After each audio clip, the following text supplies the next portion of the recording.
Ljudi nerijetko dobiju dijagnozu koja recimo u sebi ima 5 latinskih naziva, pa onda parcijalno googlaju svaku riječ. Svaka riječ za sebe nema veze kad se to sve poveže u jednu cjelinu. Jel? I onda morate ishendlat što oni misle da njima je, pa šta je rekao liječnik da njima je, pa šta je rekao Google da njima je. Žalosno je u stvari, rekla bi malo i porazno za medicinu, da ljudi ne znaju objasniti što je njima. Prije nego što krenemo na današnju epizodu, htio bih te zamoliti za jednu uslugu. Klikni dolje na subscribe i pretplati se na naš kanal, jer nama to stvaruje mogućnost da dovedemo puno veće goste, a samim tim razgovori će biti puno kvalitetniji, što za tebe znači samo dodatno više benefita. Dobro mi došli, Ana. Hvala, još bolje vas našla. Dolazite sa Lošinja. Tako je. Čime se vi zapravo tamo bavite, čime se bavite u ostatku svijeta? I što je ono što zapravo vas ističe od neke prosječne osobe? Jako širok spektar ste mi postavili. Možda najprije da vidimo s čim se ja u stvari bavim, što sam u svom nekakvom profesionalnom putu, pa onda možda će biti lakše to sve raširiti kao temu. 97. davne sam još završila na Medicinskom fakultetu studij fizioterapije. Nakon toga, kad smo dobili mogućnost visoke naobrazbe, onda sam 2015. završila visoku i nadam se još obrani dizertacije. Evo, završavam i doktorski studij u Novom Mestu na Fakultetu zdravstvenih znanosti i to je onako jedan uže područje mog djelovanja.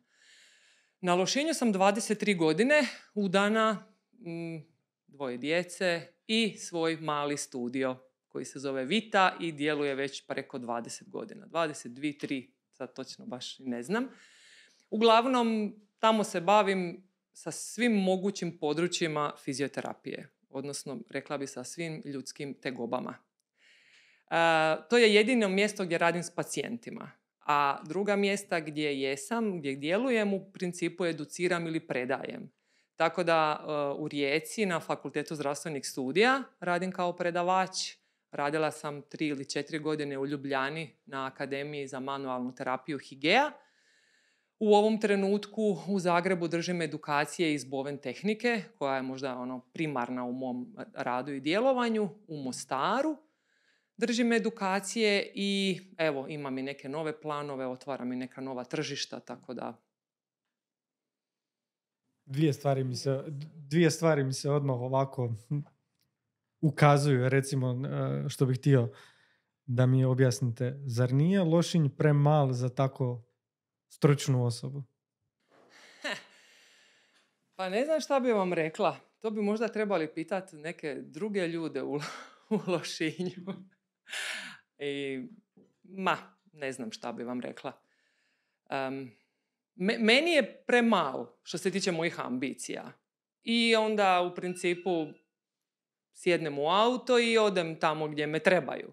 Lošinj me treba u svrhu liječenja pacijenata, čak nekad stvarno imam osjećaj i kad bi mogli ići u nekom drugom smjeru s nekim ljudima, onako direktno mi kažu, ali onda bi mi možda tebe izgubili za sebe.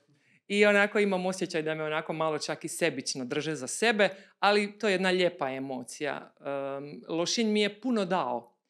Zato što je to jedna zatvorena sredina i 20 i nešto godina prije je davno u stvari bilo i prepušten si sam sebi i ti ljudi su mi dali svoje povjerenje. Od prvog dana kad sam došla na otok ja sam imala posla i nikad ta amplituda nije pala.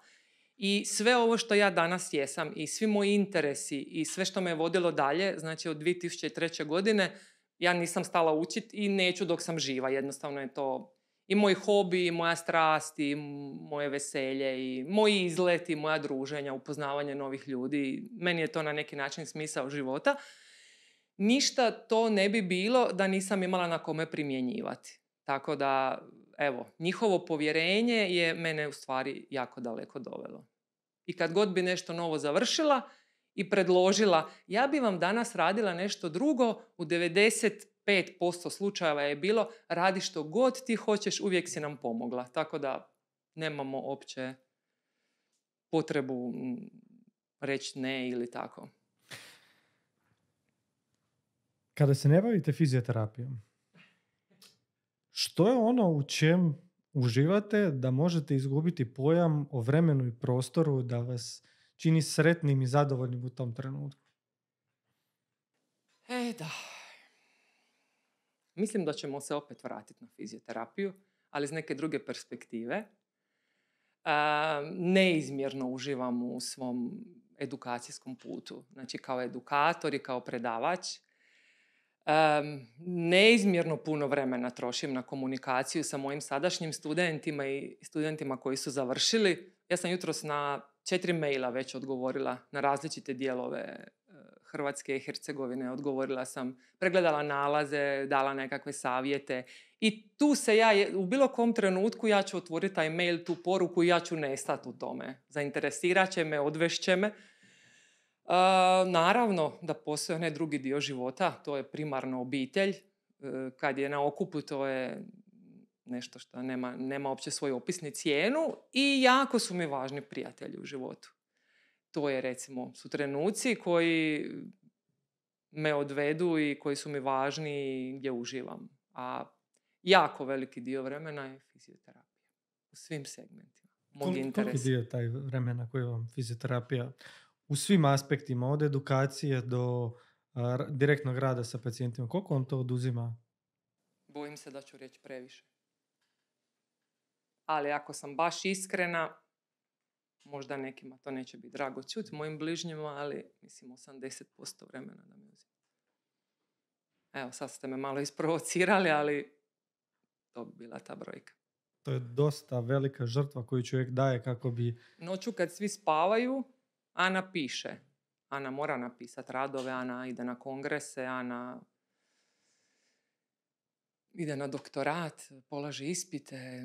Uvijek ste vezani s nekakvim rokovima. Ana ispravlja zadaće svojim studentima uvijek u roku zadanom, tako da dosta često kad drugi svi spavaju, ja se opet bavim fizioterapijom. Ali evo, ne mogu stvarno reći da mi je teško. Evo, iskreno ću vam reći. Nekad sam malo iscrpljena i nekad je to sve skupa malo konfuzno, ali nije mi teško, evo, iskreno. Kako je izgledao taj put? U kojim vremenskim periodima su se odvijale određene stvari? Kada ste počeli sa edukacijama? Kako ste se vi mijenjali kao profesionalac sa novim saznanjima? Koje su bile možda prekretnice u tom cijelom procesu do ovoga sada? Pa, mogla bih reći da najprije sam došla iz matematičke gimnazije na studij fizioterapije. Mislim da sam u tom trenutku bila jedini gimnazijalac, što nije danas slučaj, jel? I to je za mene bilo otkriće. Mene sve moguće zanimalo i imala sam na svim bolnicama i na svim fizikalnim terapijama nadimak zašto. I nerijetko je bilo, ajde ti zašto malo prošetaj, ajde ti zašto malo na dužu marendu. Jednostavno me sve zanimalo. Išla sam sa svim liječnicima u vizitu, bila sam na onim njihovim sastancima i prvo veliko zašto je bilo na području aktivnog pokreta. Sve što sam vidjela, mislim, nije mom oku odgovaralo, iako nisam imala predznanja o tome.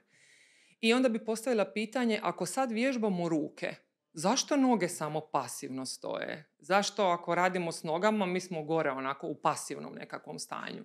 I nisam uspjela dobiti odgovore za vrijeme studiranja, ali sam imala jednu predivnu profesoricu Zule Miljenku, koja je usadila tu ljubav ka tom aktivnom pokretu i da je to temelj fizioterapije. Vrlo često se brka da je temelj fizioterapije, elektroterapija i slično, ali ne, aktivni pokret je u stvari za mene temelj fizioterapije. I moje prve edukacije su bile na tu temu. Znači, krenula sam istraživati taj aktivni pokret, rekla bih savršeni, i tu sam potrošila... Prvo dijete sam rodila 2003. On je imao 9 mjeseci kad sam ja organizirala edukaciju iz Pilatesa u Lošinju. I imala ljude iz Splita, iz Zadra i mogla bi reći, na nivou države tečaj, jel? I taj tip edukacija sam završila 2012. jer sam stalno nadostavljala te edukacije i dobila sam, mogu reći, 90% odgovora onih koji su me zanimali. Na edukaciju, konkretno Bovena, to je bila prva edukacija manualnih tehnika iza tog pokreta aktivnog, me u stvari nagovorila prijateljica koja je liječnica, fizijatrica i reumatolog. I to je bilo stvarno, ajmo reći, sasvim slučajno. Nazvala me, rekla, ovaj vikend kreće edukacija, to ti je super, ja sam bila, probala, moji pacijenti idu na to, dobro se osjećaju. I jako mi je bilo teško jer sam tek tu nedjelju došla doma i završila taj ciklus od 15 vikenda tog turnusa edukacija u Zagrebu. I onda sam to normalno podijelila sa svojom obitelji i moram priznati da sve velike odluke koje sam trebala donijeti, u sve velike odluke i evo u tom trenutku Boven i kasnije visoko akademsko obrazovanje i doktorat me uvijek pogurnuo moj suprug. Tako da nekako uvijek je ispalo da je on na kraju dao zadnju riječ da ja baš tamo moram i trebam ići. Jel? I onda se je nanizalo. Jedna manualna tehnika, druga, treća, četvrta i to je promijenilo potpuno moj pogled.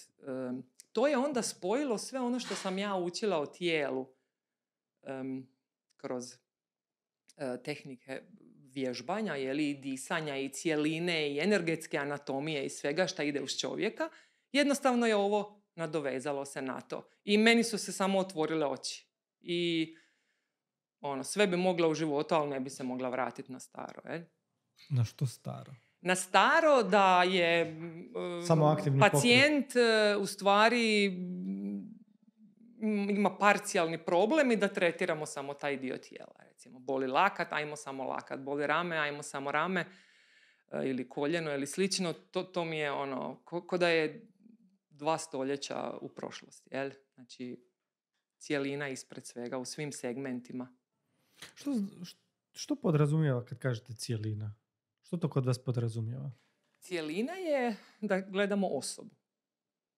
Znači ono što sam naučila po svom putu, definiciju da gledamo osobu koja ima nekakav problem ili izazov, a ne obratno. Jel? Tako da imat ćete na papiru vi istu dijagnozu, imat ćete isti nalaz magnetne rezonance ili slično, ali ispred vas stoji potpuno različita osoba. Jel? Tako da pristup njoj je potpuno drugačiji. Tako da dijagnoza nema veze sa osobom. Osoba je puno više. Jel? I onda je na nama kao terapeutima da shvatimo u stvari u kom grmu leži zec, bi ja rekla tako. Volim koristiti poslovice. Na recimo studiju fizioterapije u srednjoj školi za fizioterapeuta, da li su takva saznanja i takvi principi uopće poznati, da li se prenose mladim generacijama ili je to nešto što još uvijek nije zaživjelo kao bitno? Da. Ne znam što bi vam rekla. Rekla bih da je formalno obrazovanje. I formalno obrazovanje nužno mora biti po nekakvim znanstvenim standardima. Je tako. I nije njih netko postavio tamo zato što mu se samo tako htjelo. Ali mislim da kako u fizioterapiji, tako i svim segmentima života je došao jedan ekspanzivni rast, jedne ekspanzivne spoznaje, protokom informacija, mogućnošću učenja. Pa mi prije 20 godina kad sam ja išla, ja sam bila raritet, da idem na neku edukaciju. Danas je to standard, jel? Tako da možda bi bilo dobro kad bi se u nekim segmentima to opće znanje poboljšalo, jer nama je potrebno opće znanje da bi se kasnije razvijali, je tako. I neke stvari jesu za fakultete, neke nisu, ali to da se gleda osoba kao cijelina, mislim da još nije zaživjelo. Ko se tu treba malo promijeniti, da li se moraju promijeniti profesori, pa onda da oni mijenjaju sustav. Imala sam, možda mogu ispričati jednu priču. Bila jedna zanimljiva skupina mojih polaznika edukacije iz Bovena. Oni su iz nekakvog europskog fonda dobili sredstva i morali su izabrati određeni niz edukacija iz područja fizioterapije, a oni su profesori u srednjim školama u jednoj županiji Hrvatskoj. Jel? I završavali su sve što su mogli, imali za to osigurana sredstva i kad su završili Boven, Ja u stvari kasnije nisam provjerila tu priču, ali u svakom slučaju oni su bili dio nekog tima, koliko sam ja shvatila, iz raznih europskih zemalja, pa su onda morali donijeti neku konstataciju i od svih 7 edukacija koje su prošli, oni su u stvari napravili jedan model da bi ta Bowen tehnika bila izborni predmet u smislu da se studenti, odnosno đaci, upoznaju s njom. Naravno je nemoguće je naučiti za tako kratko vrijeme, ali evo recimo to mi je bio onako veliki kompliment. I moram pozdraviti nevjernog Tomu, bi ja rekla iz tog tima, zvali smo ga Grinch kao i dok smo došli do 4. modula, on je imao tako predivna iskustva u radu s pacijentima da sve se razuvjerilo, jel? Tako da, da, ja mislim da svaka promjena kreće od pojedinca. I onda jednostavno je pojedinac kad krene kopat ko bagerom, onda nekako za sobom povuče sve ostale i mislim da se svugdje može napraviti promjena. Samo je nekad potrebno malo više energije. Treba snage za sve. Ništa nije jednostavno. A onako sustav možda je dosta trom. Kao ne bi ja, ajte vi. A onako kad bi svako baš zagledao se u sebe, istinski dao sve od sebe i kad bi volio to što radi, sigurna sam da bi se čuda desila. Samo je potrebno malo volje. Volja vam je sve. Ako nemate volje... Prošli ste puno edukacija i sami ste održali, ja ne znam ni koliko, neću ni stavljati brojeve uopće, ali po priči vas sam dobio dojam da je to ozbiljna brojka. U svom tom moru danas edukacija koje imamo, koliko su one zapravo potrebne i koliko su one dobre kao same edukacije za educiranje? Odnosno, da li ste naišli na primjere ljudi koji su držali edukacije, a da zapravo bi sami trebali posjetiti više edukacija, a ne držati edukacije? Slušajte, ja bih rekla da je stvarno svugdje se može susresti takav model. Jel? Možda jedan moj učitelj na mom putu je kazao da se od svakog učitelja nešto nauči, pa i od najgorega. Jer bar ćete težiti tome da takvi ne budete, je tako? Tako da smatram da niti jedna edukacija nije bačeno vrijeme i novac i svake ćemo nešto naučiti. Ja se osobno povodim za mišlju da ako ne čujem 30 do 50% na edukaciji šta već znam, da onda to nije nadogradnja mog znanja. Ili će mi zato biti potrebno puno više energije ili jednostavno to nije moja edukacija, pod navodnike. Možda bi to na jednom primjeru prikazala. Ja na fakultetu predajem, nazvala sam to temelj biomehanike aktivnog pokreta. Prvo s čim se bavim, to je najklasičnija fizika. Fizika je sve. Cijeli život je fizika. Jel? I ja kažem, oni tragovi matematičkog gimnazijalca u meni su valjda ta fizika. I ja njima kažem, imali ste fiziku? Jesmo. Da li ste se susreli sa silama? Da, jesmo. Jeste li, radili poluge? Jesmo. Jeste li radili, to? Jesmo. Sve su oni to radili. Jel? I onda jednog od njih stavimo određenu poziciju za vježbanje i kažem, ajmo sada vidjeti koje sile su, sad, što se tu desilo kod te vježbe. I onda oni kažu, da, ruku i nogu je digla mišićna sila, a gravitacija vuče dolje, jel? I onda ja kažem, to je jedino što se tu desilo. A šta bi drugo?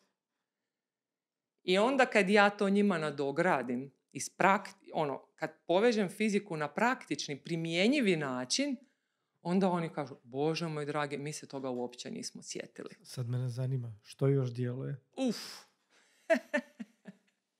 Da nekog stavimo tu na stol, pa ja volim prikazivati te vektore, koji su važni za objasniti. Imam na fakultetu štapove različitih boja.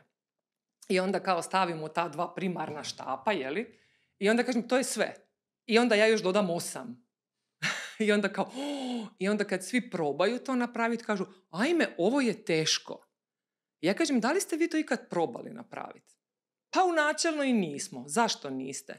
Pa mislili smo kao ono jednostavno je. Da li ste to davali svojim pacijentima? Pa da, naravno. Pa di ste to vidjeli? Pa vidjeli smo na fizikalnoj, vidjeli smo na YouTube-u.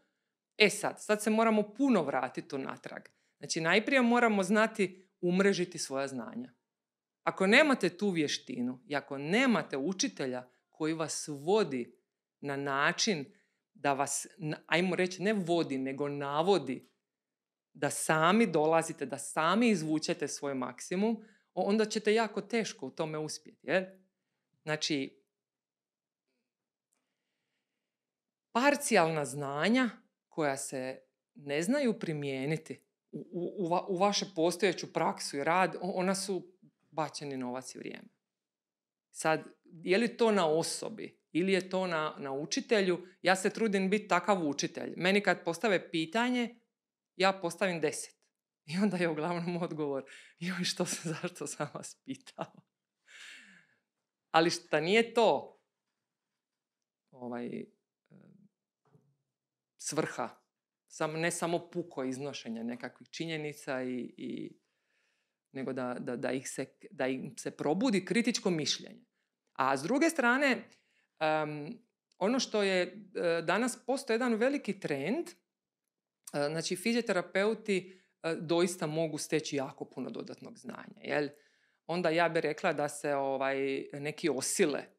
Znači moramo uvijek znati gdje je naša kompetencija, gdje je naša granica i moramo znati da mi već imamo neko iskustvo, da imamo neke godine i da ne možemo mlade trovati nekakvim krivim informacijama. Je tako, jer danas u mladima vrlo lako probudite bunt i nekakvu toksičnost i to nije uopće svrha. Jel? Kad vi završite jedan studij fizioterapije, ako je on kvalitetan, vi ćete imati hrpu općih znanja, što jedan fizioterapeut mora imati. Tako, kroz jednu kliničku praksu. I onda se kaže, kako sad on je završio fakultet, ali ne zna odmah riješiti, ne znam, nekakav tamo išijas ili nekakvu vratobolju ili slično. Ja vam postavljam pitanje, da li jedan liječnik kad završi opću medicinu može odmah operirati mozak? Vrlo vjerojatno ne može, odnosno nije kompetentan. Ali je kompetentan sa svojim kvalitetnim predznanjima da nastavi svoja učenja u tom smjeru. Je tako. Bilo da se radi o mozgu, kralješnici, žuči i ne znam, kuku umjetnom ili bilo čemu. Tako da na tome treba raditi. Jer fizioterapeut je zdravstveni radnik. Je tako, sa svojom ulazi u kliničku praksu. Jel? I ta znanja moraju biti kvalitetna da bi vi onda sve ovo što stječete dodatno mogli implementirati u taj rad. Jel? Koja je razlika onda između fizioterapeuta, kineziterapeuta i raznih drugih terapeuta koji djeluju negdje između ili na rubnim dijelovima jednog i drugog? Lipo ste me pitali, šta da me ne pitate. Pa ja bih rekla da onako teoretski smo mi svi jedan savršeni tim. Teoretski je to sve lijepo zamišljeno. Ali mislim da upravo ono što sam malo prije rekla, u vrijeme ovog progresivnog stjecanja znanja su neki možda dobili jedan privid većih kompetencija, jel? Nego što možda, sad da kažem, trebalo, šta bi trebalo, šta je svako poza sebe neka to odredi. Ali u svakom slučaju, kineziterapeut je savršena nadogradnja na fizioterapiju. Ne može bolja, jel? Ali fizioterapeut je taj koji je prošao klinička znanja da zna riješiti one primarne probleme. Primarne probleme mislim od nekakvog bolničkog liječenja do svega što smeta čovjeka da dođe u nekakvu potpunu funkcionalnost, jel? I onda kineziterapeut nastavlja raditi s tim pacijentom, možda koordinaciju, povećan mišićni tonus, snagu i tako dalje. Ali kažem, malo su se nekakve uloge izokrenule, pa onda imamo kineziterapeute koji postavljaju fizioterapeutsku dijagnostiku. A u biti uopće ne znaju da taj termin ne postoji. Jer fizioterapeut radi fizioterapeutsku procjenu. Dijagnostiku radi liječnik koji je zato kompetentan. I mi smo totalno pobrkali lončiće. I neke stvari su dobre, ali neke stvari nisu dobre. I moram priznati da se nekad malo i ljutim, zato što neizmjerno volim svoju struku i poštujem svoju struku i neizmjerno poštujem i druge struke. I ljude s kojima ja surađujem, mi to savršeno radimo dugi niz godina. Jel? Ali kažem, neki su si možda dali malo previše. Evo. Mislim, ja dosta ljudi poznajem iz tog svijeta. Neki su mi ovako prijatelji, neki su mi bliže čak i u obitelji. I znam zapravo kolika količina edukacija se njima nameće od nekompetentnih ljudi. Sad, tu proizlazi problem lako za sve te terapeute. Ja sebe stavljam u poziciju što da sam ja pacijent koji trebam uslugu fizioterapeuta, kako ću ja znat procijeniti da li fizioterapeut kojem se ja obraćam je siguran uopće za mene? Pa ja se nadam, znači postoji jedna indicija i vjerujem da će zaživiti, da na nivou Europske unije, mislim neki standardi dok dođu do nas treba vremena, ali možda nisu sve stvari dobre, ali ima i dobrih, da će jednostavno to doći pod kontrolu. Da neće svatko moći predavati sve. I možda ćemo se tako u budućnosti zaštititi. Ali stvarno ne znam, ne znam šta bi vam rekla. Ne znam, puno toga bi mogla reći, ali skoro bi možda neke stvari prešutila. Koji su pacijenti zapravo, to jest koji su problemi s kojima pacijenti vama najčešće dolaze? Da možete nabrojati 3 koja su najučestalija. To je isto teško, ali kad bi vam ja nabrojila s kojim se ja sve problemima susrećem, otišla bi ja u tuđe kompetencije, pa ne bi bilo dobro. Rekla bih, križobolja, vratobolja i nekakve postoperativna problematika ili posttraumatska nakon gipsa, to bi možda bila ono najstandardnije. Jel? Okay. Aspektar je, fizioterapija je, prostite što sam vas prekinula, jako širok pojam. Znači, nema grane medicine gdje fizioterapeut nije zastupljen. Znači, od fizikalne medicine, reume, ortopedije, neurologije, ginekologije, pedijatrije, psihijatrije, znači nema domene. I neki fizioterapeuti se uže specijaliziraju za određena područja, tipa neurološka rehabilitacija koja je izrazito zahtjevna i zahtjeva svoje dodatne edukacije i slično. Neki su više u neurorazvojnoj. Ja bih rekla opet da je meni taj otok dao mogućnost da se onako malo zapetljam u sve. A po prirodi sam znatiželjna, tako da moram priznati da sam stvarno, ne znam u kojoj domeni nisam djelovala. I ne bi mogla izdvojiti šta mi je najdraže. I kako izgleda proces? Evo, ja sada se vama javljam sa bolovima u vratu. To je sve što ste dobili od informacija. Dolazim kod vas u ordinaciju. Što vi radite? Pacijent dolazi. Nastojimo uvijek u svom studiju stvoriti jednu ugodnu atmosferu gdje nema panike, gdje vam je ugodno i gdje ćemo imati dovoljno vremena i prostora za vas. To je po meni najvažnije. Razgovor uglavnom ide ovako. Dobar dan, što vas dovodi k nama? Pacijent uzima fasciklu, daje i kaže, evo, tu sve piše. I onda je moje sljedeće pitanje. Oprostite što sam se nasmio na ovo, ali svaki dan na svom poslu gledam upravo tu situaciju. Okay. I onda ja pitam, oprostite, tko je došao na pregled? Vi ili fascikla? On kaže, ali tu vam sve piše. Ja kažem, dobro, što se nalazi u fascikli? Nalazi. I gdje držite tu fasciklu? Pa evo je, ali gdje ju držite fizički? Pa držim ju u škafetu pored kreveta. Dobro, je li vam bolje od toga? I onda nastane muk i onda u stvari počnemo razgovarati. Žalosno je u stvari, rekla bi malo i porazno za medicinu, da ljudi ne znaju objasniti što je njima. A kad ih pitate kako se osjećaju, ili u roku 3 minute dobijem izljev suza, jer prvi put u životu ih valjda netko pita kako se osjećaju, ili oni ne znaju objasniti svoje simptome. Pa onda to ide. Ja uvijek kažem, možemo sada onako natanane. I onda, pa me vrat, pa me noga, pa me... A kad treba baš onako specificirati, to ide vrlo teško. Ali uhodamo se. Znači, anamneza je ne jedan od najvažnijih, nego najvažniji dio terapije. Gdje vi u biti upoznate osobu, rekla bi povežete se s osobom, ne smijemo zanemariti onu našu intuitivnu notu, koja će vas onda voditi u daljnji razgovor. Anamneza vas vodi u fizioterapeutsku procjenu. Jer ćete vi već po anamnezi otprilike znati, ok, imat ćete vrlo često nalaz, pa ćete onda i po nalazu provjeriti sa raznim testovima je li to odgovara stanju pacijenta, ali će vas najviše anamneza odvesti u dodatna testiranja.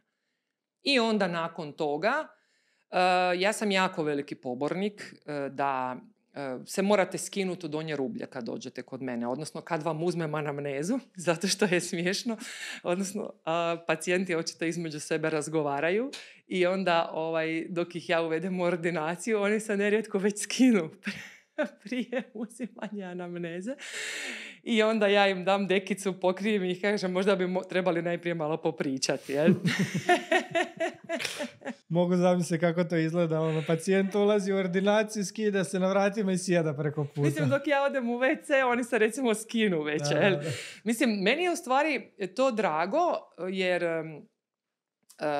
ja jednostavno moram vidjeti cijelog pacijenta. Ako njega boli rame, ja moram vidjeti to rame u kontekstu njegovog hoda, njegovog ustajanja sa stolice u ležećem položaju, istestirati sve moguće što je vezano za to rame.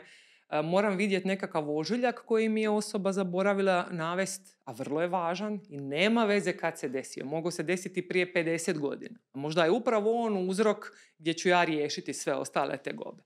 Znači, to mi je vrlo važno. Jedan trend je sad postao da ljudi dođu u robi, samo ih u cipelama, trapericama baciš na stol, napraviš par testova, brzo interveniraš. Najprije to nije higijenski, moramo uzeti u obzir da smo mi zdravstveni djelatnici i da ne možemo rukama dirati tenisice pa onda prčkat nekome po licu i tako dalje. Tu se isto jako ljutim, to mi je nikako mi se to ne sviđa. I naravno onda ide određena intervencija. E sad, primarno mi radimo Bowen terapiju u 100% slučajeva. Ali Bowen terapija nije sama za sebe uvijek toliko promptna. Znači, istraživanje mog poslovnog tržišta je da u 85% slučajeva od 1 do 2 dolaska ljudima bude odlično. Znači, nije to uvijek samo čista Bowen tehnika koju si naučio na tečaju. Pa ne mogu ja zaboraviti da sam ja fizioterapeut, da ja imam nekakva druga znanja. I recimo da smjer mog edukacijskog puta ide upravo u tom smjeru da naučim, odnosno prenesem ono što ja radim. Možda oni neki već to i znaju, ali nisu to znali implementirati, upotrijebiti to na taj način. Što sve možemo i moramo napraviti u određenim situacijama prije Bowen terapije da bi imali bolji rezultat na kraju, jel? Tako. U tom nekakvom smjeru. Jel? I uglavnom za prvi put smo minimalno s pacijentom 1:15 do 1:30. Tu imamo dovoljno prostora i popričati i otići u razne divane, bi rekli. I obično je pacijent na kraju takve terapije umiren, opušten, nerijetko bude reakcija. Mislim da svaki drugi traži maramicu za suze, a ni ne zna zašto plaće. Jednostavno kada tijelo otpusti neke tenzije koje su nastale iz ko zna iz kog razloga. I svakakvih ima reakcija, ali uglavnom je duboko opuštanje onako baš najčešća i kad se dignu sa stola kažu osjećam se kao da nemam kosti, kao da sam skinuo 100 kila sa leđa i tako. Ono što je isto vrlo specifično, da osim ako se ne radi o nekoj postoperativnoj rehabilitaciji i nekakvom specifičnom vježbanju neuroloških pacijenata i slično, mi radimo s pacijentima jednom tjedno. Oni ne moraju dolaziti svaki dan, znači štedimo njihovo vrijeme, a i njihov novac, jel? A rezultati su puno bolji nego u nekakvom klasičnom sustavu gdje se provodi parcijalna fizioterapija. Jel? Jeste li kad imali nekoga od pacijenata za kojeg biste rekli da je hipohonder? Jer mi zvuči problem s kojima se fizioterapeuti često susreću, zapravo zvuči mi kao neki hipohondar koji dolazi na servis za sve, a zapravo ne zna ni sam što mu je. Slušajte, danas je jako veliki protok informacija. I kad vam dođe pacijent, vi najprije morate čuti sve što gdje on bio na svim pretragama. Danas je medicina dostupna, danas je medicina trend, je tako. Vi možete otići danas u neku ustanovu i reći ja želim magnet mozga, magnet vratne kralježnice, magnet bilo čega, jer ja sam pročitao i moji simptomi odgovaraju tome i tome. Niko vas neće ništa ni pitati. Znači, ljudi nerijetko dobiju dijagnozu koja recimo u sebi ima 5 latinskih naziva, pa onda parcijalno googlaju svaku riječ. Svaka riječ za sebe nema veze kad se to sve poveže u jednu cjelinu. Jel? I onda morate ishendlat što oni misle da njima je, pa šta je rekao liječnik da njima je, pa šta je rekao Google da njima je. Tako da nije baš jednostavno. Mislim da neki ljudi nisu ni svjesni koliko su zaglibili u tu hipohondriju. Jel? Mislim da je to jedan prilično velik problem današnjice. Ali mislim, kažem, ta dostupnost medicine ga je odvela u to. Ali, u čemu leži dobar terapeut? U tome da vi znate procijeniti u kom grmu leži zec, već sam rekla.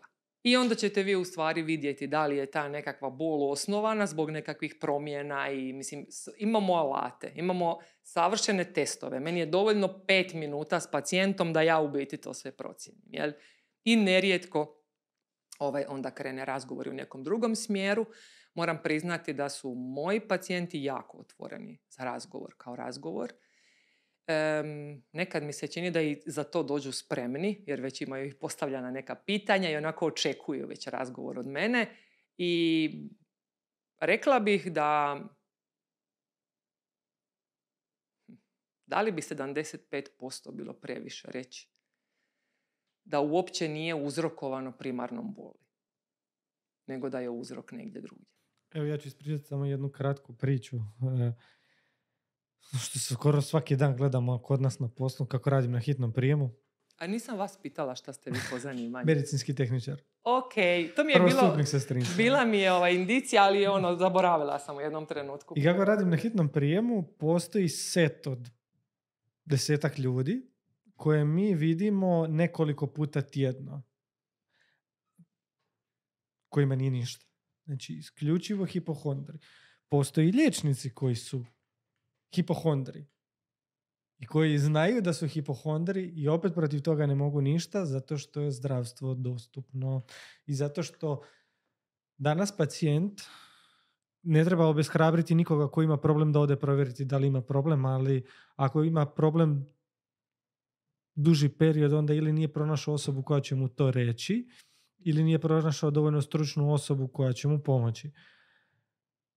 Ali ja gledam svaki dan takav niz hipohondara koji ili izbjegavaju vlastiti život ili imaju neki drugih teških psihičkih pitanje.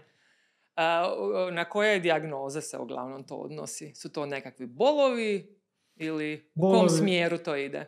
To su totalno nespecifični bolovi. To su bolovi koji se prenose iz ruke, na trbuh, iz leđa, u prsa, iz glave se spušta, ja ne znam više gdje. Koliko osoba dođe uopće sa nekakvom indicijom da je psihički uznemireno, da ima nekakav anksiozni napad ili da je sklono depresiji? Da li ljudi o tome pričaju kad dođu? Ne.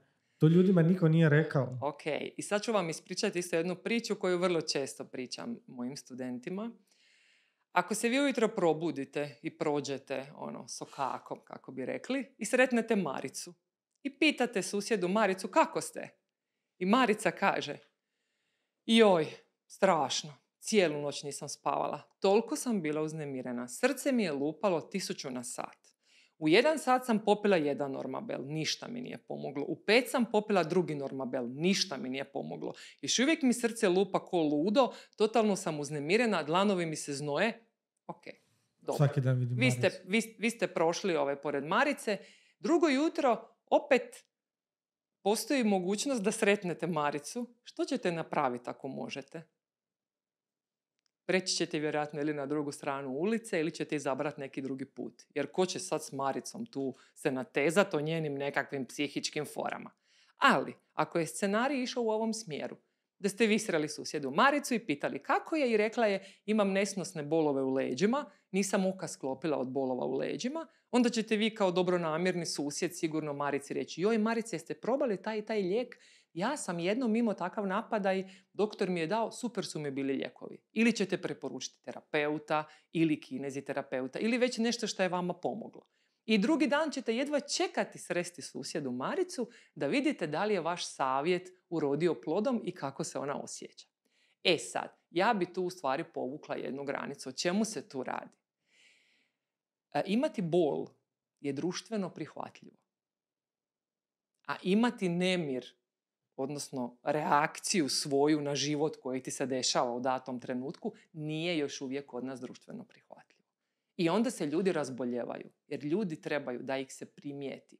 Ljudi trebaju možda pauzu od života, nemaju drugi način nego da se razbole. Možda ih u obitelji nitko ne primjećuje, možda žele pažnju svoje djece. I u tom grmu leži zec. I to je ono što recimo mi kao ovakav pristup terapijski doista možemo prepoznati, možemo puno razgovarati u tom smjeru s ljudima, ali moramo isto imati puno znanja o tome. Recimo to bi recimo možda bio moj hobi. Na stotine i stotine i stotine knjiga, podcasta i ne znam ni ja čega, da bi onda čovjek mogao sabrati sve to i da bi u stvari ne mora čak nekad biti u rukavicama. Ja u stvari uopće ne pričam u rukavicama sa svojim pacijentima. I ne znam možda da ako bi vam rekla 0,5% dobijemo otpor na takav pristup. Shvaćate? I zato su nam hitne pune. S druge strane imamo pozadinu današnjeg načina života. Kad se ljudi druže? Nema kontakta, nema komunikacije, nema osmijeha, svi blejimo samo u te ekrane. I tijelo reagira. To tijelo je reakcija. Ja bih rekao, evo, na tragu ovoga da se ne družimo. Mi mislimo da smo povezani sa drugim ljudima s time što masovno prenosimo informacije jedne drugima, ali prenijeti informaciju nekome nije isto kao dobiti kompletan uvid u njegov život, u njegovo stanje trenutno, pogledati ga, vidjeti promjenu na njemu i sve to nikada nećemo dobiti putem tekstualne poruke, online poziva, sjedenja u istoj prostoriji, a svako bulji u svoj telefon i takve slične stvari. Koliko puta vam se konverzacija SMS-om zakomplicirala? Jer je netko krivo shvatio vašu poruku. A vi u principu uopće to niste... Evo, s tim smo sve rekli u stvari. Svakodnevno. I taj prijenos informacija nas u stvari samo uznemirava. Da. Ono što ja svaki dan gledam doslovno na svom poslu, gledam ljude koji su, kad ga fizički procjenjuješ po svim dostupnim alatima koje mi imamo, utvrdit ćeš da je osoba zdrava. Znači da nema nikakav na očigled problem zdravstveni koji bi upućivao ok, imaš problema sa jetrom, vidimo u tvojim nalazima, pregledom bolite, znamo otprilike što je, ideš na daljnju dijagnostiku. Ali gledam mlade ljude koji zaista nemaju neki očiti razlog zašto su došli. Došli su iz nekog nemira, iz neke nesigurnosti, traženja pažnje. Više bi im pomogao razgovor kod psihologa, ali svi to ne mogu priznati. Psihijatra, nije bitno gdje ćemo ga svrstati. I njegovo glavno pitanje je li ja moram sutra ići na posao? Pa oni ne znaju Doktor- dat otkaz ako nisu zadovoljni. Doktor im daje nalaz u ruke i kaže im s vama je sve u redu, nije ništa ozbiljno, morat ćete iskontrolirati nalaze kod svog liječnika obiteljske medicine za 3 tjedna ili karikiram koliko, nema nikakvog straha, nema brige, ali ne moram sutra ići na posao. I onda doktor ide prepraviti taj isti nalaz i napiše pošteda od posla ili kako god će to isformulirati u narednih nekoliko dana. Pacijent je dobio ono pošto je došao. To je to. Dosta liječnika dolazi kod nas i kad razgovaramo, vrlo iskreno razgovaramo, jer to su liječnici koji su i otvoreni za takav način pristupa i ja kažem, da li je nužno dati toliko pretraga? Koliko nepotrebnog novca se troši? A onda oni kažu, danas je pacijent uvijek u pravu. I ako vi njemu tu pretragu ne date, a sutra ne daj Bože nešto bude, on će vas uništiti. Ima sva moguća prava. I onda da bi mi mirno spavali, mi jednostavno damo sve što oni traže, jer jednostavno smo uvjetovani današnjim tim ili pravnim načinom ili nezaštićenosti ili... Tako da sigurno njima nije lako. Apsolutno. Pogotovo što je medicina podijeljena. I oni ako nešto i primijete, možda nisu niti kompetentni i ne znam u stvari, ali ne bi ulazila toliko u to područje, ali pretpostavljam da je i to. Ja se definitivno slažem s time da cijeli zdravstveni sustav, ne samo liječnici, da cijeli zdravstveni sustav nije zaštićen od zloupotrebe istog. I strašno veliki problem je strah. Strah kod ljudi, strah od boli, strah doći nešto zaboli, odmah strah od smrti. Ja imam osjećaj da je to, sad ću možda reći glupost i neki će me će prevrnuti očima, da toliko danas bolesti, pogotovo zloćudnih, nastaje od straha. Bol je odlična stvar. Nama je Bog dao bol da nas zaštiti. Jer kad nas nešto boli, onda normalno to probudi naš interes, pa reagiramo, riješimo, idemo dalje. Jel? Ali ako vi na tu bol sebi zamislite 300 negativnih scenarija, nešto će se desiti. Ne može, kaže se, kakav ti je život, tamo gdje ti je fokus. Jel? I ako ti sad staviš fokus, plašiš se ovog, nešto će ti se desiti od toga. Iskreirao si ti to lijepo u svojoj vlastitoj glavi, jel?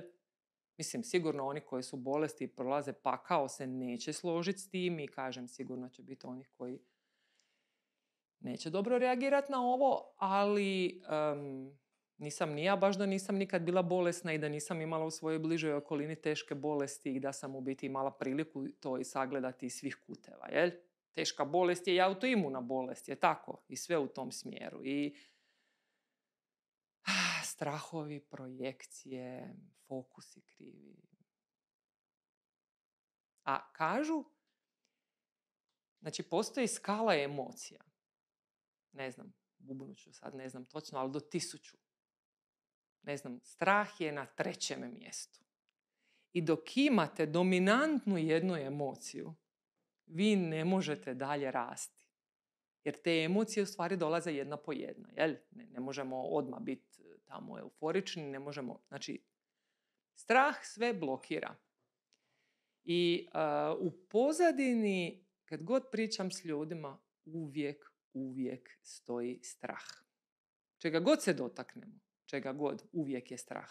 I meni nije jasno koliko malo u stvari ljudi imaju povjerenja, sad ću ja to možda nazvat život, većina nas živimo u kulturi gdje je vjera, gdje smo orijentirani na Boga, na crkvu, gdje stvarno živimo kao takav život, a svi su u vječnom strahu. Kako možeš vjerovat i imat strah? Meni ta relacija mi nikako nije jasna. Sad možda nisam dovoljno filozofski potkovana da mogu razraditi tu temu, ali u domeni mogu recimo, ako je zanimljivo za ovu temu, jedan razgovor prepričati. Ja bi samo nadovezao prije toga.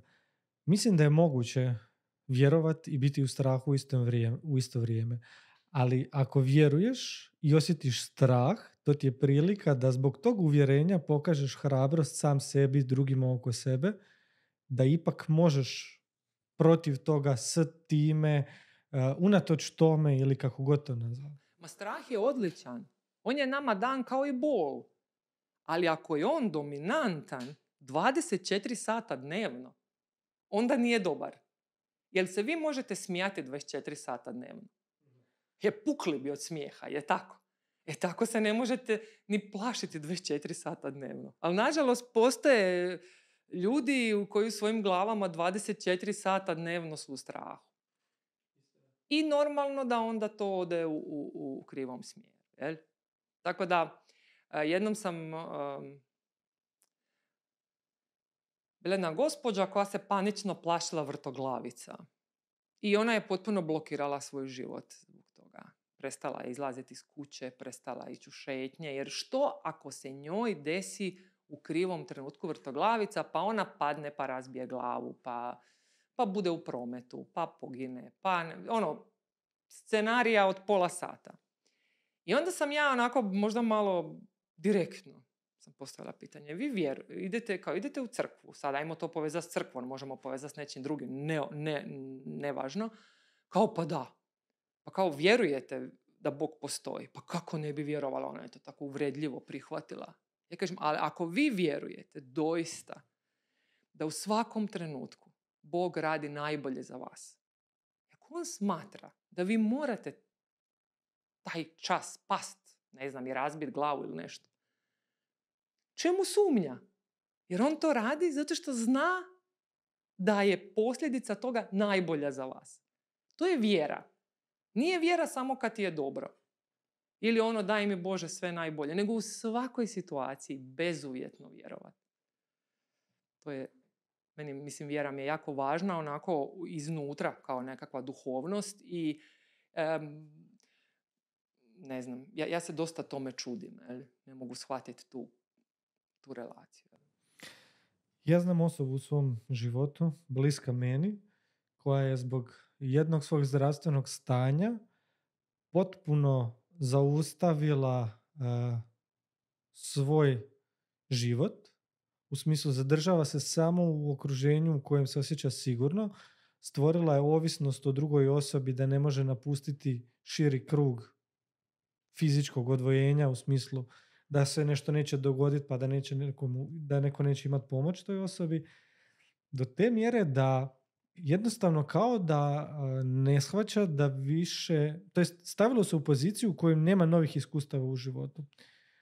Kao da se dan ponavlja iznova, svaki dan je gotovo isti i ne teži k tome da raste kao osoba. To nije osoba koja je ni tako stara ni tako mlada, znači ima i više nego dovoljno energije u svom tijelu da bi mogao funkcionirati sasvim normalno, ali zbog jedne situacije koja se dogodila, koja je opravdanog razloga, jednostavno je stvorio obrazac ponašanja koji ga zaustavlja u daljnjem životu. I kad sam to prvi puta posvijestio kod te osobe, shvatio sam da bez pretjerivanja 99% osoba na ovom svijetu, kada se susretnu sa nekom situacijom u životu, da li je to jaka, intenzivna bol, da li je to po život opasno stanje ili je to dugotrajna bol za koju ne postoji jasno opravdanje, to jest objašnjenje i način liječenja, da se stvori takav jedan obrazac ponašanja u kojem imate osjećaj kao da je ta osoba gotova sa svojim životom i da se nema čemu više nadati. Pozadini je strah. Samo strah.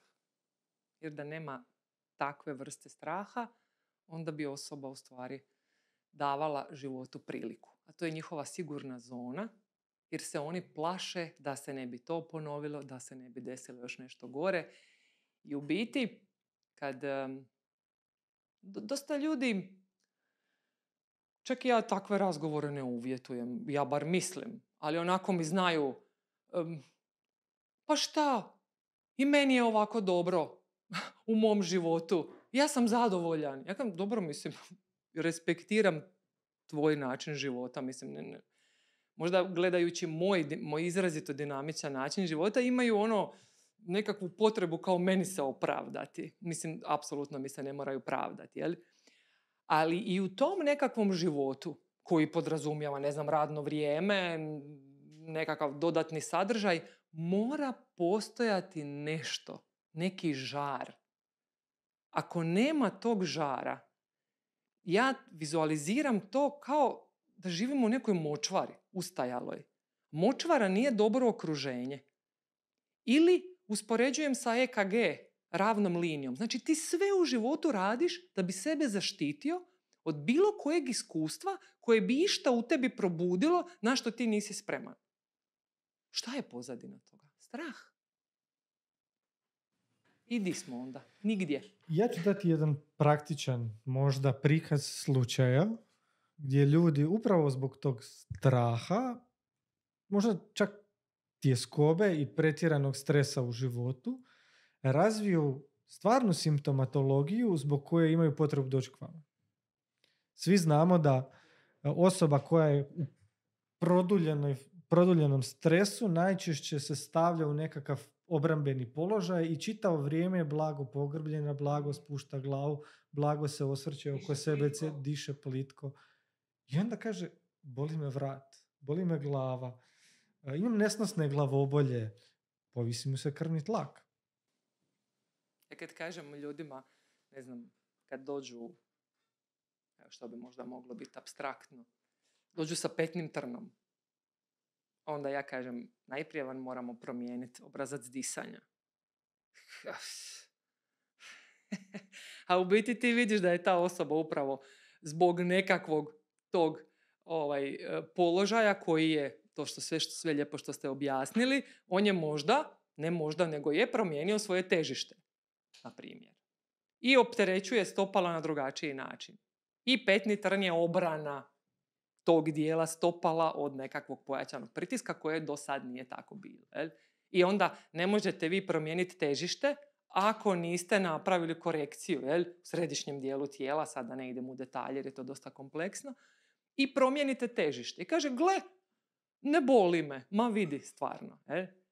Ali onda sa tom osobom, znači ja i kolege koji rade srodno koji ja, nismo kompetentni ulaziti u to područje pacijentovog života. I ono što ja učim moje studente, ispružite ruku prema pacijentu. Ako on ne želi primiti taj pristup, vi morate i dalje ostati profesionalni i završiti svoj posao. Je tako? Jer ne mora on meni nužno govoriti niti svoje probleme, niti svoje strahove, niti ništa. Ali recimo, ja pacijenta pitam, prije vaše ozljede, u kakvoj ste fazi života bili? Možete se vratiti otprilike 1 godinu dana unatrag ili možda par mjeseci unatrag. Da li se onako nešto desilo? Tipa, promijenili ste posao, preselili ste se, dobili ste dijete, netko vam je umro. Obično bude to.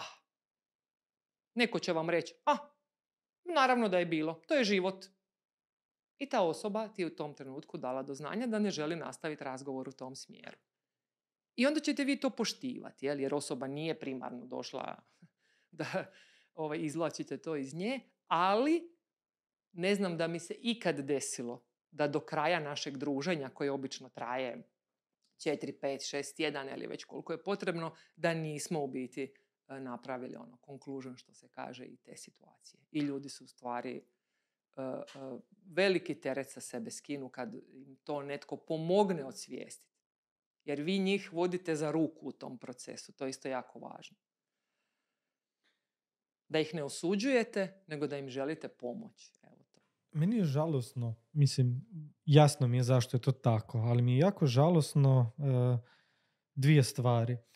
Prva stvar je što ne postoji neko univerzalno rehabilitacijsko mjesto gdje će ljudi dobiti rehabilitaciju svakog aspekta.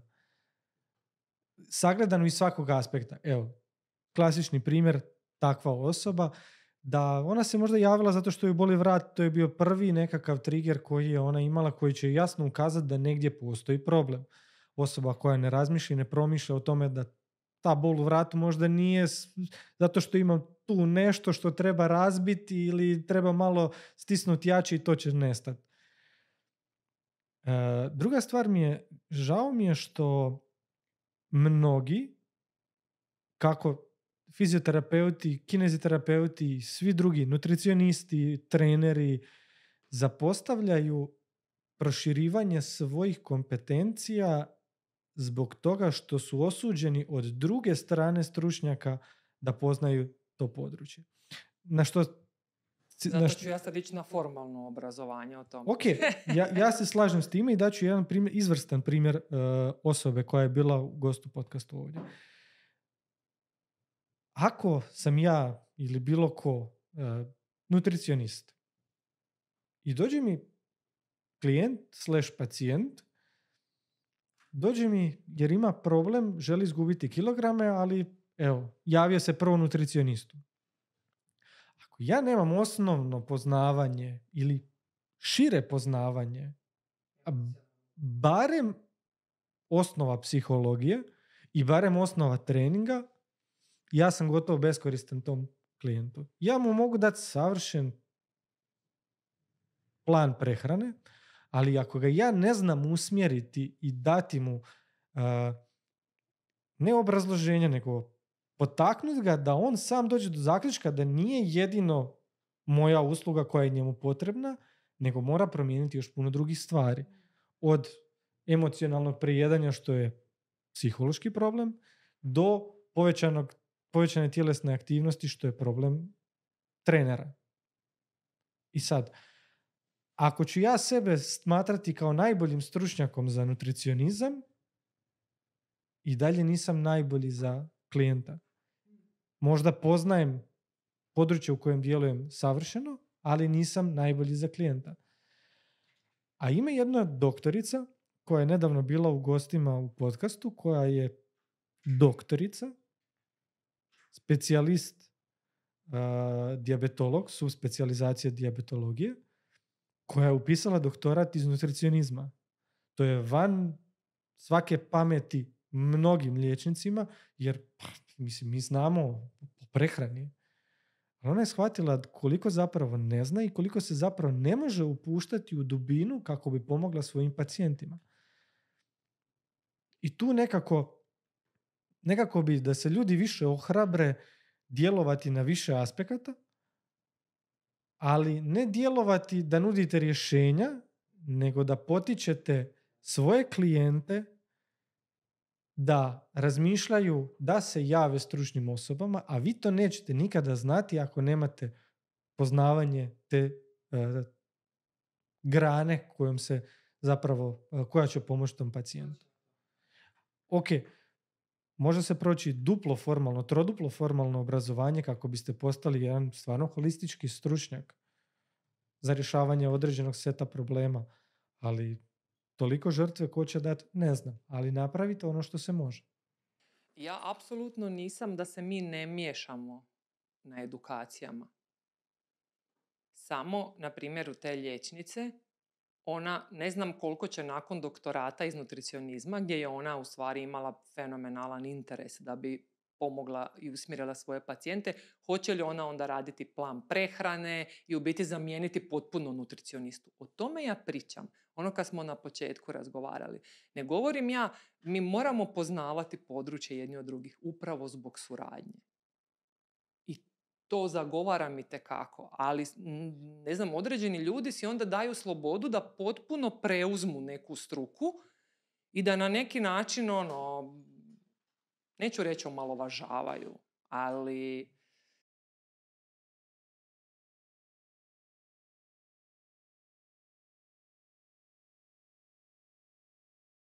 njih. Ko što recimo u domeni fizioterapije ne mogu oni bez nas, jel? Ali ja nisam ta koja će, i ako prepoznam da se radi o nekakvoj akutnoj upali zgloba, ne mogu ja propisati protuupalnu terapiju. Ne mogu ja poslati pacijenta na magnet. To radi liječnik. I kad bi mi svi tako lijepo u jednoj sintezi surađivali i znali koje su nam kompetencije, onda bi svi bili puno bolji i kvalitetniji stručnjaci. Tako da potpuno razumijem. A reći ću vam, i to sigurno bi mogli potvrditi ljudi koji rade sa mnom, koliko puta nakon uzimanja anamneze ja odem u WC jer se ne mogu suzdržati. A pacijent me ne smije vidjeti da sam se rasplakala ili slično. Zato što ta osoba je tražila pomoć. Znači, ta osoba nije pasivno sjedila doma. Ima nalaza 3 fascikle. I vidite da se ta osoba i dalje pati. I onda se pitate ko smo mi uopće kao sustavi, kao zdravstvo i kao stručnjaci. I meni to onda bude poražavajuće. Kako se nositi s time? Pa bude mi baš jako teško. I onda opet probudim ono svoje u sebi da želim pomoći osobi. Jel? To je uvijek onaj primarni motiv mog rada i svaki pacijent ima istu emociju iz mene. Da mu želim pomoći. Jel? I onda nekako malo po malo probamo to posložiti. Nerijetko dajem ljudima savjeti gdje da odu dodatno uz mene, Bože moj dragi, pa gotovo svakodnevno. I pokušavam mi struci objasniti. Mi nismo loši fizioterapeuti ako usmjerimo pacijenta kod nekog drugog. Razumijete? Jer jedan liječnik može poslati na 5 pretraga i on je zbog toga dobar liječnik. A ako fizioterapeut usmjeri pacijenta ili kod nekog drugog stručnjaka ili ostalom i kod kineziterapeuta ili kod nekog liječnika, onda on nije dobar jer on nije odmah riješio problem. Znate, preveliki teret smo si stavili na ramena. A ja uvijek kažem, vas kao stručnjaka izdvaja to da ste iskreni. I nekad i kad nešto ne znate, onda morate iskreno reći. S ovim se nisam susrela, ne znam, ali mislim da znam u kom smjeru bi trebali otići. Je tako? Tako da, vrtimo se u stvari oko te danas velikog, puno informacija i sad zavisi ko ih u koji kontekst stavi. Kako ih on upotrijebi. Jel? To je... Recimo, ako mogu isto jedan primjer pacijenta. Došao je, poslao mi je poruku, pomagaj Ane, ako znaš, ne mogu više živjeti. Šta je bilo? Svako saginjanje me pritišće u području želuca, pa ide bol u područje rebara. Kad ležim, sve mi se vraća nazad, kao tako, laičkim jezikom.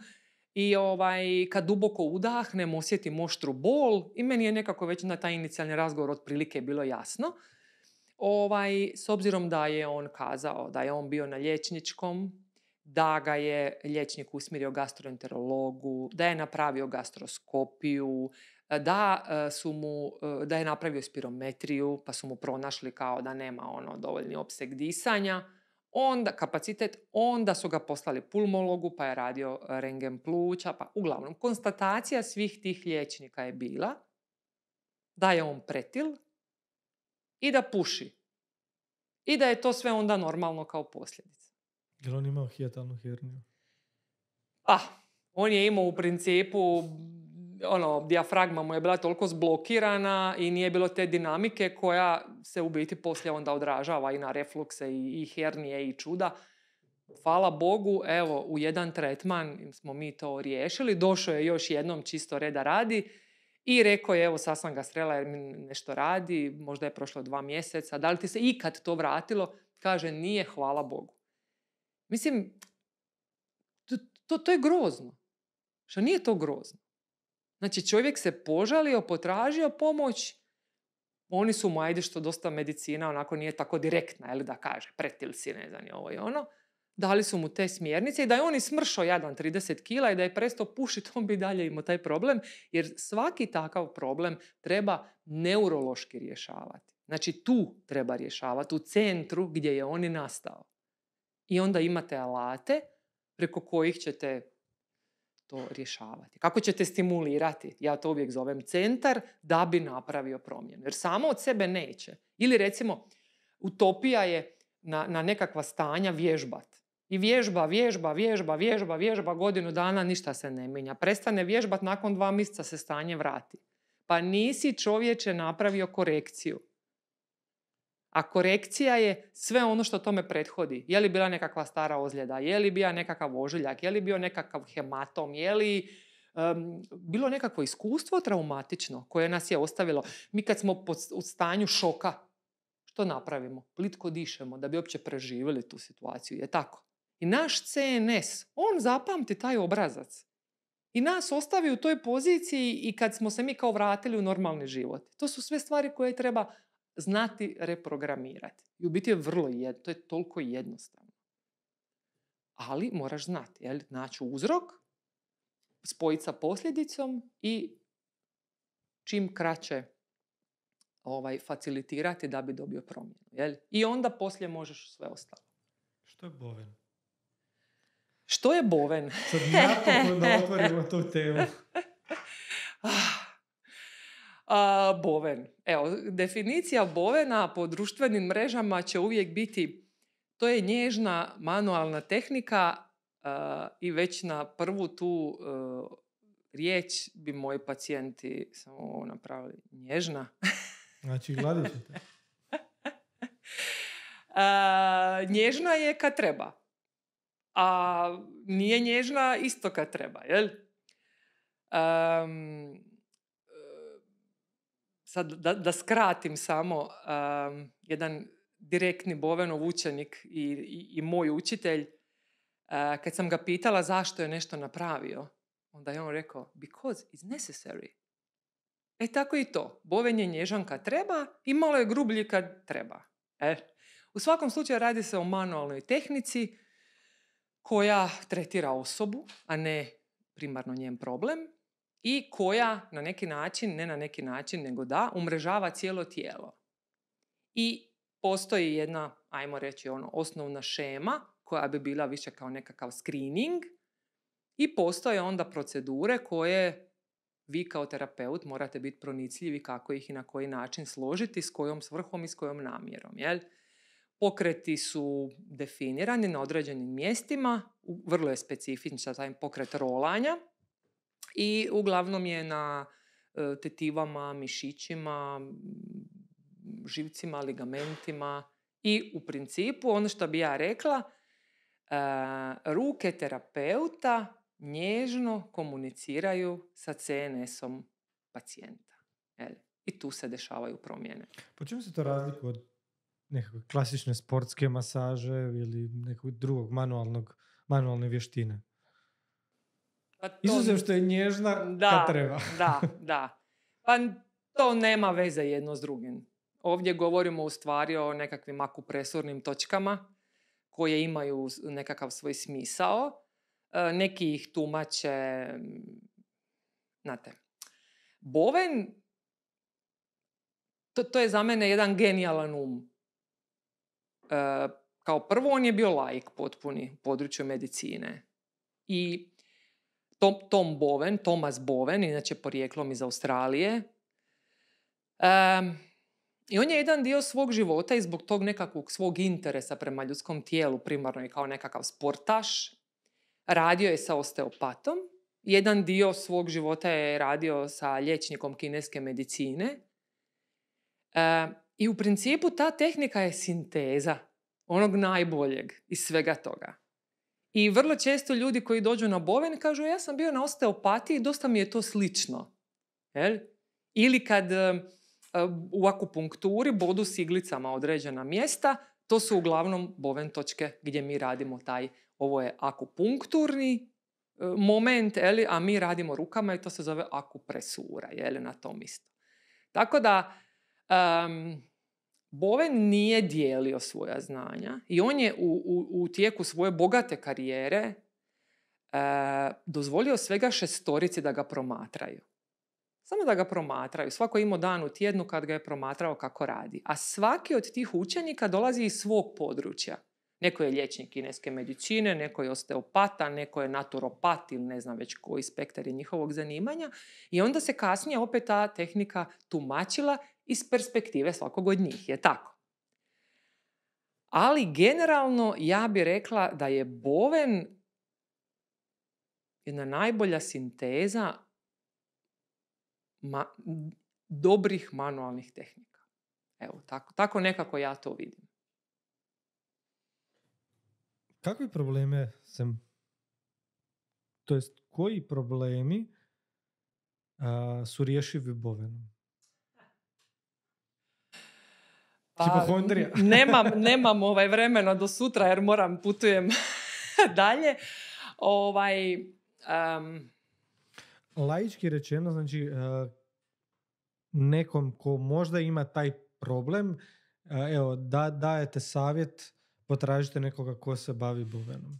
pa možemo reći da primarno boven rješava tegobe mišićno-koštanog sustava. To je ono primarno što mi kao fizioterapeuti tretiramo i da ljudi onako primarno potraže pomoć kod nas. Ali onda kad bi krenuli dalje, ne znam čega se ne bi dotakli. Od neuroloških stanja, djece s poteškoćama, ženskog zdravlja, anksioznosti. Evo, spomenuli ste anksioznost. Kako ćete upotrijebiti boven tehniku kod osobe koja ima anksioznost? Za koju sumnjate da ima anksioznost? Vi ne možete postaviti tu dijagnozu, vjerojatno vam osoba nije čak ni rekla, ali ako posumnjate da osoba ima anksioznost ili ako ste dobili potvrdu... Pa, da. Uglavnom, pacijenti neće doći s tom dijagnozom. Zato sam i rekao, ako posumnjate... To niti bi se ja petljala u to. Znači, meni ljudi, ja iz cijele Hrvatske, iz Austrije, iz Njemačke, od svukuda ljudi dolaze kod nas. Ali kad ljudi to postave kao primarnu tegobu, ja kažem da nisam kompetentna osoba. Znate, moramo se znati i sebe ograditi od takvih stanja. Ali vrlo često osoba dođe za neko bolno stanje i ona zna imati u velikom broju slučajeva intenzivnije reakcije. Jer reakcije na boven terapiju su normalne. Od one reakcije koje sam na početku spomenula da se osjećaš duboko opušten, pospan, do toga da ljudi imaju pojačane probavne tegobe, neki povraću, čak imamo i kantu za to kad dođe ovaj moment za to. Do toga da se počnu kompletno tresti, dođe im nekakva zimica, dobiju upalu svakog mišića da se jedva kreću. Razumijete? I sad vi nekad iz tih reakcija ćete iščitati neko stanje, jel? I osoba će s vama onda podijeliti kako se osjećala, uznemirenije, imala je potrebu, ne znam, pričati o nekim svojim problemima i tako dalje. Nije to baš lagano, ali morate uzeti u obzir da jedna dugotrajna bol i nekakva dugotrajna i fizička stanja i nekakve pretpostavke kad ljudi nisu sigurni što njima jest, da ih vodi u anksioznost. I ako oni već steknu povjerenje u vas, ako ste im smanjili nivo boli, razumijete, njihova kvaliteta života će postati bolja i samim tim će onda oni promijeniti neki ritam svog života jer ih manje boli, ne moraju toliko, ne znam, ležati ili piti toliko tableta ili mogu možda biti društveno aktivniji. Znači, vi na taj način rješavate sloj po sloj. Neću ja nikad osobi, ja sam dobar dan, ja sam anksiozna, hoćete me tretirati. Ne, to ne ide tako. Znači, najprije krenemo od nekakvih tih, od tijela, vidjeti šta tu možemo korigirati, što tu možemo pomoći i onda u biti i mi čekamo kao terapeuti kako će pacijent odreagirati, jer mi smo facilitatori, jel? I nikad na iste pokrete dvije osobe neće isto reagirati. Jel? Tako da je to ono što je isto jako važno, da smo mi u kontaktu sa svojim pacijentima maltene 24 sata dnevno. Znači u svakom trenutku oni imaju naš broj i mogu poslati poruku, mogu pitati. Razumijete, to je isto jedna jako važna komponenta u tome svemu. Jel? Čujte, i ta anksioznost kao anksioznost niti ona nije definirana. Baš da imamo sad nekakvu specifičnu definiciju i da sad mi to možemo odmah prepoznati. Toliko toga skrivenog ima da ne bi ni... Da li je boven više dijagnostički postupak ili terapijski? Pa, boven je definitivno terapijski. A sve ono što bovenu prethodi, to su sva ona znanja o kojima smo prije pričali. Bar u mom slučaju. Znači, ja kompletnu nekakvu procjenu koristim iz nekakvog svog fizioterapeutskog kuta, jel? I onda na to nadovezujem boven terapiju. Koje su osnove za jednog mladog fizioterapeuta koje on mora zadovoljiti da bi se mogao baviti boven terapijom? Tu isto ima svega. Tu isto ima svega. načelno bi trebalo poznavati anatomiju, fiziologiju i naravno da bi neke stvari trebale biti zadovoljene, onda nekad i nisu, nekad jesu, ali dobro. Ja uvijek mislim da oni koji nisu toliko zadovoljili ono što treba, da niti neće otići toliko daleko. Jer nekako imam osjećaj da ipak mi svi u sebi znamo koliko ne znamo. Ili možda samo krivo, ne znam. Zapravo... Ali definitivno fizioterapeut kad dođe na boven tečaj, on je potpuno izgubljen. To kažu svi, u 100% slučajeva. I prva ja sam skoro otišla. I onda iz respekta prema prijateljici i prema edukatorima sam ostala na sva 4 modula.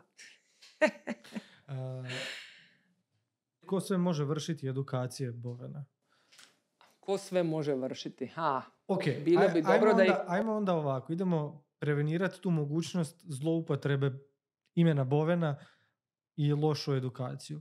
Gdje ljudi mogu pronaći dobru edukaciju o bovenu? O boven tehnici? Gdje? Obje boven škole su jako dobre i obje boven škole predvode stručni ljudi. Znači, 2 su i smatram da su obje dobre i kvalitetne. I kolegice koje rade u Sloveniji, one isto imaju jako dobru boven školu. Dalje, ja niti sam proučavala, niti znam. Dobro. Ali nema, boven edukacije nisu na sreću još postale pomodnost. Nego se, nadam se.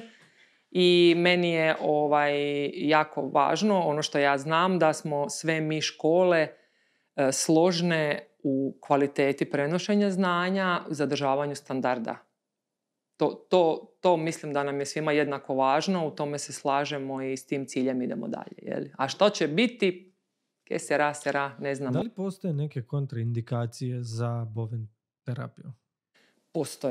Postoje kontraindikacije, možda onako, nema ih puno, da se razumijemo, ali recimo ako u ovom trenutku pacijent ima duboku vensku trombozu ili bilo šta počinje s riječi tromboza, definitivno ne tretiramo takva stanja.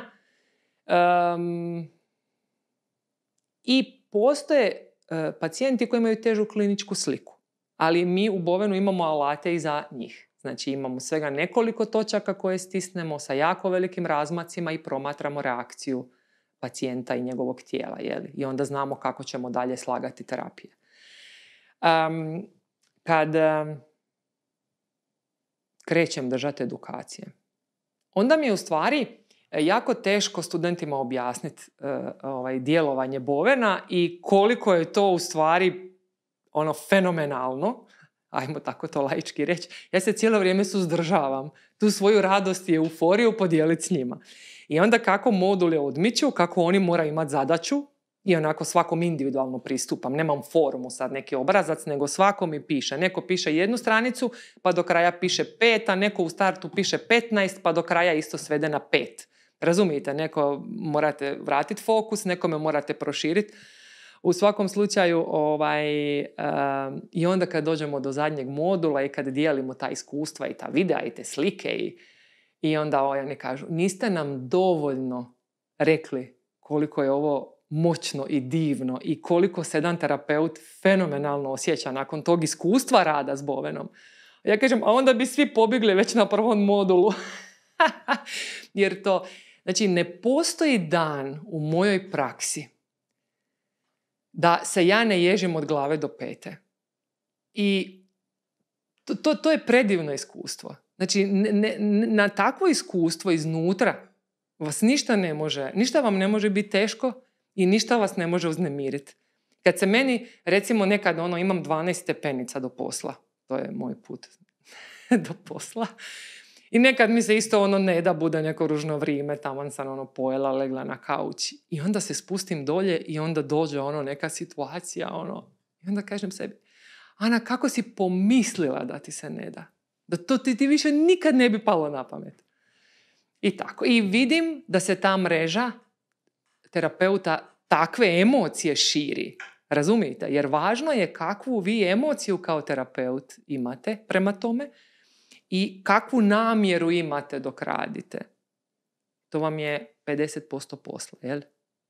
Što imate veća znanja, bit će vam jasniji ciljevi koje želite ostvariti, je tako?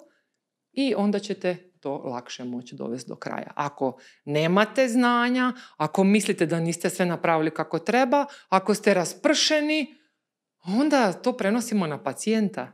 Shvaćate? I onda na konačnici budemo konfuzni mi i pacijent. Da li postoji još nešto o bovenu što bi trebali znati kako pacijenti koji dolaze kod terapeuta koji se bave bovenom, tako i osobe koji su terapeuti bilo kojeg oblika koji se žele baviti bovenom? Nešto da ste zaboravili do sada reći ili da sam ja zaboravio vas? Moram malo razmisliti, jer u stvari toliko toga ima za reći.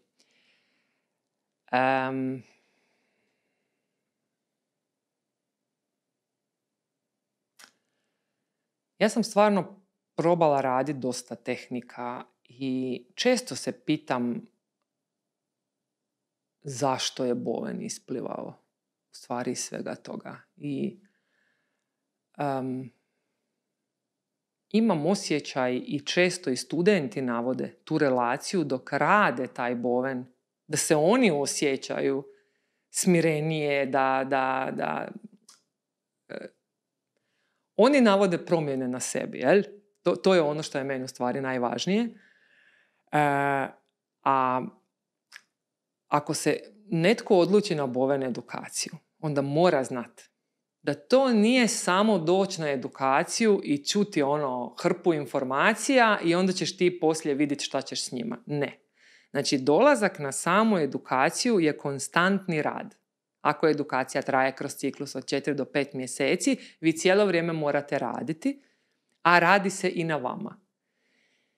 I niti jedan student koji je došao na boven nije otišao isti sa boven tečaja. Znači, najprije je predivno svjedočiti tim transformacijama studenata, jer i oni imaju nekakav problem i u njihovom tijelu se nešto promijenilo. I sa tim iskustvom koje ti imaš, onda to tebe vodi da želiš prenositi dalje. Jel može biti bolji motiv? Teško. Tako da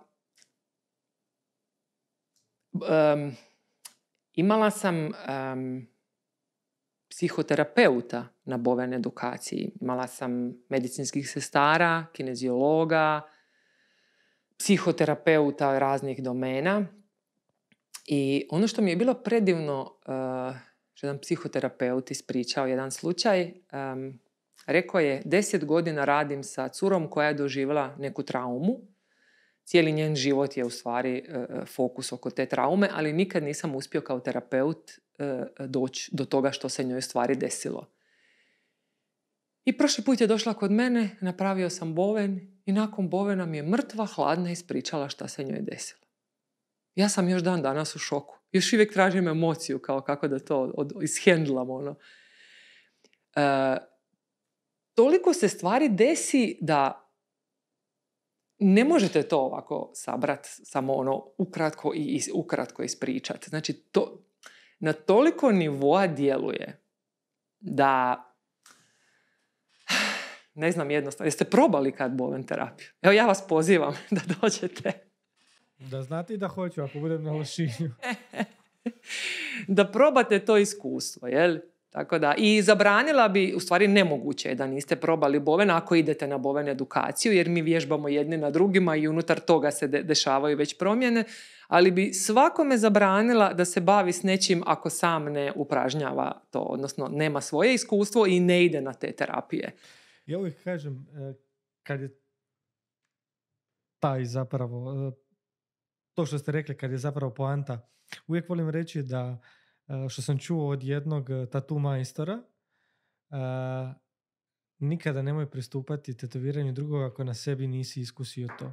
U smislu, ako na sebi ti osobno nešto nisi istetovirao, nikad nećeš znati što radiš drugoj osobi i nikada nećeš moći uopće si pojmiti kako je to raditi i kako to ti radiš zapravo drugome. Pa to je jako važno. Recimo, na primjer, dok ja nisam redovito išla na boven, jer nisam imala priliku, jer sam bila jedini boven terapeut na otoku, pa bi samo nekad otišla neke stvari ja isto sam ili prejako stiskala ili nisam imala baš osjećaj za neke točke. Onda kad je meni bilo neugodno, onda sam poslije se to sjetila i prenosila dalje. Jel? Tako da s bovenom možete riješiti nevjerojatni spektar tegoba. Nevjerojatni spektar. Znači, ono što sam rekla,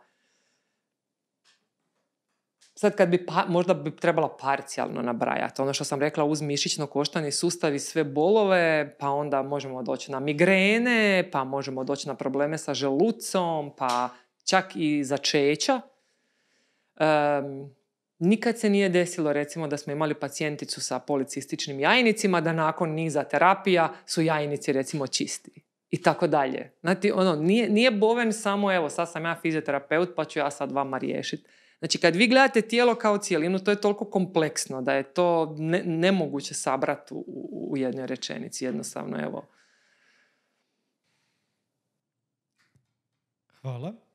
Hvala na ovom podsjetniku zapravo koliko se ne možemo odvojiti jedna grana od druge grane i koliko svi koji djeluju na rješavanju problema drugih ljudi,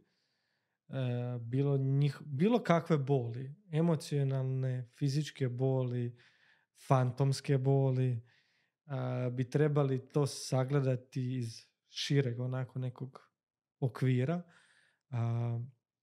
Drago mi je da ste otvoreni za ispreplitanje svega toga, ispreplitanje masu grana medicine, biomedicine, zdravstva za rješavanje problema koji je na očigled samo problem fizioterapeuta, izmasiraj me tu, ali zapravo nije problem tu, nego je problem na 100 drugih strana.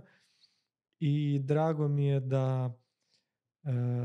da sve to radite sa tako nekim žarom i da priče koje ste podijelili o osjećajima zapravo dok pomažete tim ljudima su zapravo inspiracija mnogim mladim vašim kolegama da traže zapravo taj osjećaj, da taj osjećaj kad vidite olakšanje na svom pacijentu, kad vidite da ste riješili problem koji nosi sa sobom 10, 20, 30, 50 godina i vi ste bili ti koji ste na neki način mu olakšali, pa taman je najmanji postotak, ali njemu dovoljan da vidi neko svjetlo na kraju tunela.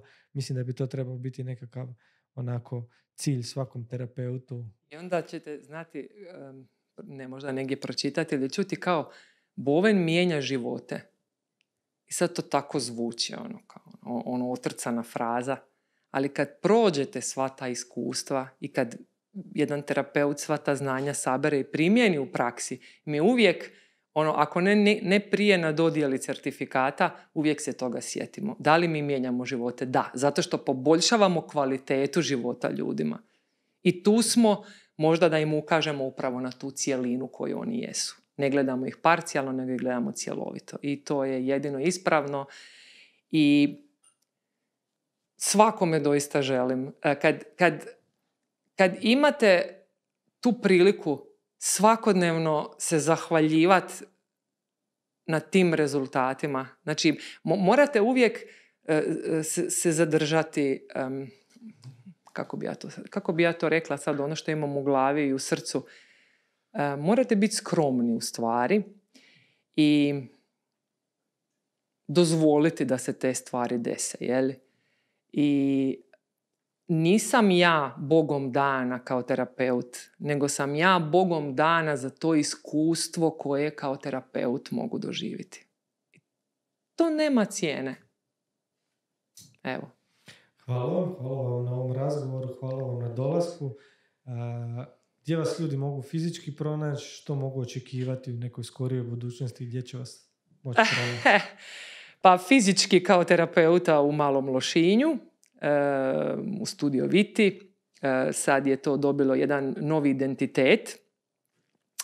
To je nešto što mogu najaviti kao nekakav novitet, malo nam štekaju neke tehničke stvari, pa onda nikako da izađe do kraja na vidjelo. U svakom slučaju, kroz sve ove godine educiranja sam došla do stvari koje smatram da nedostaju i na jedan primjenjiv način ih podučavam. Znači, Boven kao tehnika je dobila svoja dodatna 3 modula i zaokružila cjelinu. Od onog trenutka kad pacijent uđe u ordinaciju, od anamneze, procjene, intervencije, korekcije i aktivnog pokreta. I taj jedan koncept koji se zove Abanic Physio Boven koncept već ima svoje datume, već ima popunjene grupe, tako da ja se nadam da će u budućnosti zaživiti, da će ga ljudi prepoznati i evo, pozivam sve Boven terapeute i oni koji to žele postati i da se ne gubimo u moru znanja, nego da izvučemo najbolje iz onoga što u stvari već znamo i onoga što ide uz Boven i sve ostalo. Hvala. Hvala puno i hvala mojoj prijateljici koja me je u ovo uvalila. Bilo mi je jako ugodno i doista vam hvala na ovom iskustvu. Nema na čemu.